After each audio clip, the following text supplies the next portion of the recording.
অত্যন্ত আনন্দিত যে বোকাখাট সমষ্টিত আজি ২৭,১৬৬ গৰাকী মাতৃয়ে উদ্যমিতা অভিযানৰ পুঁজি লাভ কৰিব আৰু ইয়াৰে ২৫,৫৫২ গৰাকী গ্ৰাম্যাঞ্চলৰ ১,৬১৬ গৰাকী আমাৰ বোকাখাট মিউনিচিপাল এৰিয়াৰ বা আমাৰ নগৰ অঞ্চলৰ আজি এই পৰ্যন্ত আমি ৰাজ্যত ১৬,১০,০০০ মহিলাক ইতিমধ্যে আমি পুঁজি বিতৰণ কৰিলোঁ আৰু ১৬,০০,০০০ মহিলাক আমি অহা ১৫-২০ দিনৰ ভিতৰত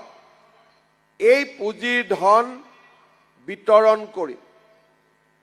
আজি আমি ইয়ালৈ আহিছোঁ একো গৰাকী মহিলাই ১০,০০০ টকাকৈ পাব, কিন্তু ২৭,০০০ মহিলাই যদি ১০,০০০কৈ পায় সৰ্বমুঠ চৰকাৰে বোকাখাটত কিমান আজি খৰচ কৰিব লাগিব?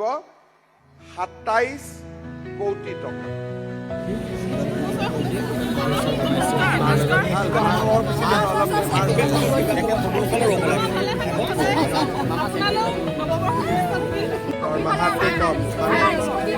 পঞ্চায়তৰ ৱাৰ্ড মেম্বাৰ নে পঞ্চায়ত আমাৰ হেল্থ ইঞ্চুৰেঞ্চটো ৯ তাৰিখে আৰু বাকী মই কৰিম।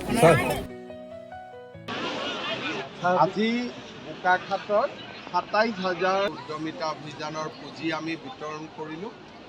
অসমত ১৬,০০,০০০ মহিলা ইতিমধ্যে এই আঁচনিৰ দ্বাৰা উপকৃত হৈছে। অনাগত ২০টা দিনত আমি আৰু ১৬,০০,০০০ মহিলাক এই আঁচনিৰ ধন প্ৰদান কৰিম।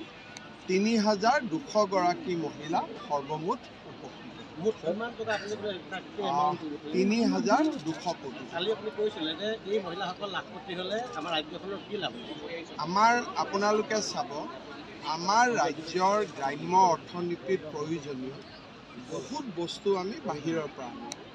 কণী ৱেষ্ট বেংগলৰ পৰা আহে, মাছ অন্ধ্ৰপ্ৰদেশৰ পৰা আহে, গুজৰাটৰ পৰা গাখীৰ আহে।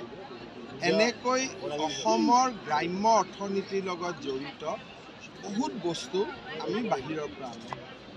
এই মহিলাসকলে যদি সৰুকৈ এটা ব্যৱসায় কৰে আৰু অকল নিজৰ গাঁওখনকে স্বাৱলম্বী কৰি তোলে, তেতিয়াহ'লে আমাৰ অসমৰ অৰ্থনীতিত ৩২,০০০ কোটি টকা যোগ হ'ব আৰু ই ৰাজ্যখনৰ অৰ্থনৈতিক উন্নয়নৰ গতি ত্বৰান্বিত কৰিব। ইতিমধ্যে আমি ৮,০০,০০০ মহিলাক লাখপতি কৰিব পাৰিছোঁ। এই প্ৰচেষ্টাৰ জৰিয়তে যদি আৰু ৮,০০,০০০ও লাখপতি বাইদেউ হ'ব পাৰে, পৰৱৰ্তী সময়ত আৰু ৪,০০,০০০, ২,০০,০০০ এনেকৈ যদি আমি আটাইখিনি মহিলাক লাখপতি বাইদেউ বনাব পাৰোঁ, আমাৰ গ্ৰাম্য অৰ্থনীতিৰ ভেটি মজবুত।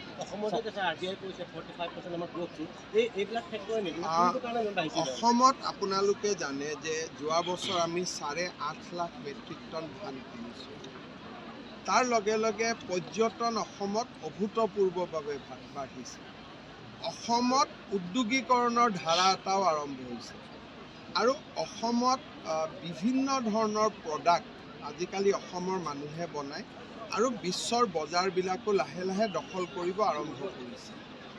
২০১৫ৰ পৰা যদি চাব যাওঁ, বিশেষকৈ ২০২০ৰ পৰা ২৫ৰ ভিতৰত আমাৰ অৰ্থনীতি 45%ত গ্ৰ'থ হৈছে।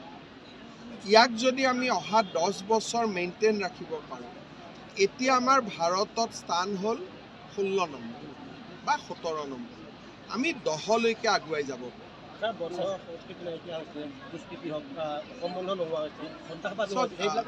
বহুখিনি আমাৰ অসমত আইন শৃংখলা আৰু জেনেৰেল ল এণ্ড অৰ্ডাৰ দুইটা ভাল হোৱাৰ কাৰণে এতিয়া ৰাজ্যত পৰ্যটক আহিব, ল'ৰা ছোৱালীয়ে ব্যৱসায় কৰিব, সাহস কৰিব পৰা হৈছে।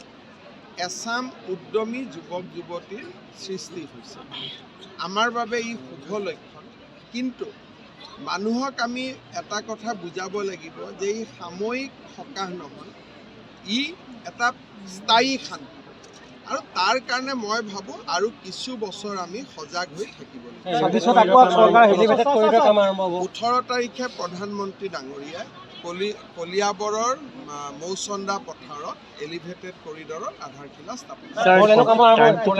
লগে লগে 4 লেন, এলিভেটেড কৰিডৰতে 4 লেন আছে। Another people, Hindu people in Bangladesh, last 6 people in 3 days. देखिए, बांग्लादेश में जो हो रहा है हमारे लिए चिंता की कारण बना हुआ है। हिंदू लोगों का ऊपर अत्याचार दिन का दिन बढ़ ही रहा है, तो स्थिति चिंतनीय है और उनका इफेक्ट असम में भी हो सकता है। तो हमें थोड़ा एक हिसाब से थोड़ा सा कोशिश रहना पड़ेगा, स्थिति को निरीक्षण में रखना पड़ेगा और एक बांग्लादेश का हिंदू समाज को हमें साहस भी देना पड़ेगा। देखिए, जिहादी असम में है ही, और इसका प्रूफ लास्ट 10 साल से हम लोग को बार बार मिल रहा है। अभी भी कोई होगा जो छुपा हुआ होगा, स्लीपर सेल में होगा, तो इसीलिए ये सारे बात चिंता की कारण है। असम की सुरक्षा हमेशा एक चिंता का बात है और होते रहेगा जब तक स्थिति पूरा जियोपॉलिटिकल